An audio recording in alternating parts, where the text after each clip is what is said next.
मग आता परत विचार करा, जर शिवाजी महाराज नसते तर अयोध्येत राम मंदिर बांधू शकलो असतो?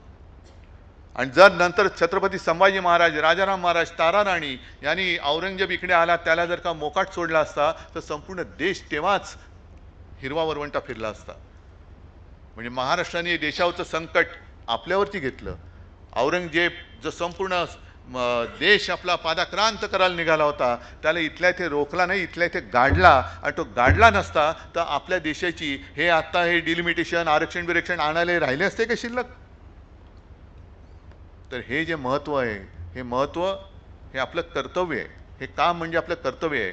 आणि जर आपण कर्तव्य पार पाडणार नसू तर मला असं वाटतं हे सगळे बाजूला ठेवून द्या, यांची काही गरज नाही आहे. कारण ते पण बघत असतील ना, नसतील कशावरून की रे काय करतायत हे, मी माझ्या वेळेला केलं पण माझा नुसता उद्घोष करतायत. मी आहे मगाशी अरविंद सावंत पण जोरात बोलत, छत्रपती शिवाजी महाराज की, कशाला जय म्हणताय?